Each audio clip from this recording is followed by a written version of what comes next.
What is up, everyone? My name is Gabe, and I'm just going to be explaining the basics of liquidity. I see so many people that just get it all mixed up. It's really, really basic, and I'm going to make it as simple as possible so anyone watching this video is going to leave it just completely understanding it. So we all know the definition of liquidity. It's pretty much how easy something is to sell, right? For example, real estate, it's really hard to make a quick transaction, so it has low liquidity.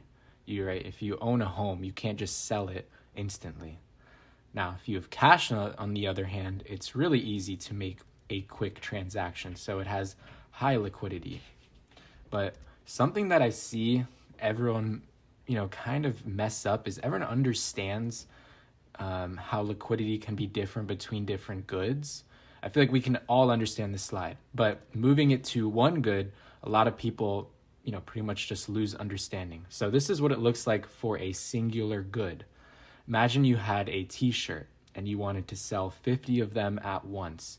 And so let's say you have 10 friends asking to buy it at $50. So obviously you aren't going to be able to sell any of those t-shirts at $1,000, right? So there's no liquidity at $1,000. So price will automatically or organically move towards 50 because that's where people actually want to buy your t-shirts. But there is a problem. Only 10 of your friends want to buy it at $50, but 50 of your friends want to buy it at $45. So if you want to sell 50 t-shirts all at once, which is what institutions do, where do you think that you're going to sell those t-shirts? You really can only sell it at $45. So you move price to $45, and that's what we call manipulation, but this is extremely basic, right? So pretty much you sell all of your shirts at $45, all 50 shirts. And so that's where liquidity lies, guys. It's as simple as that. Because 50 of your friends wanted to buy the shirt at $45, there are a lot of buy orders at $45. So you can imagine this on a chart, right? If this was gold and let's say it was $45, there's going to be a lot of buy orders at $45 because that's where the price is that a lot of people want to buy it. And so that's all what liquidity is. And so where would you think if someone's going to be talking about a high liquidity zone? Do you think it's going to be $50 or do you think it's going to be $45? It's going to be $45. Now, what does this look like on an actual chart?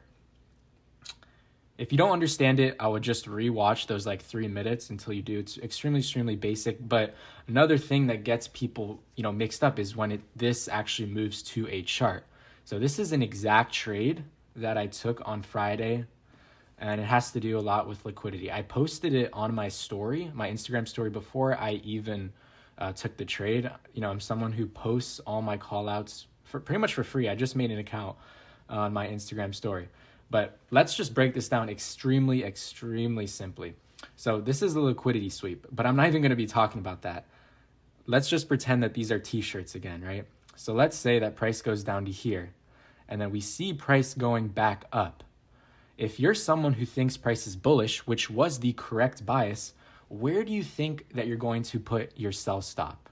Pretty much, if price were to go down, where do you think you're going to, be forced to sell? Well, if I'm a normal person, I'm going to put it a little bit below here. Now, you can put it below here, but that's a lot of more risk.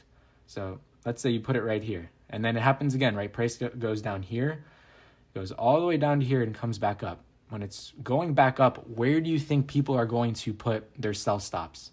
Where do you think that they're scared? And, if price goes down to that point, that they're going to be forced to sell? Again, it's either going to be here or here.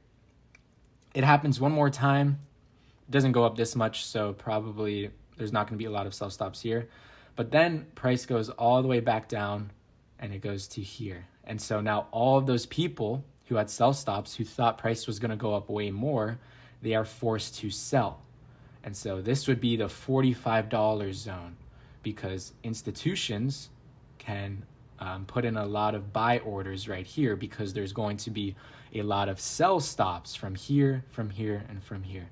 And so that's all of what liquidity is, right? There's a high liquidity zone all around here that institutions can put their buy orders. And like I said, I put this exact trade on my Instagram, completely new to all of this social media, but I see a lot of people getting these really, really simple concepts all mixed up.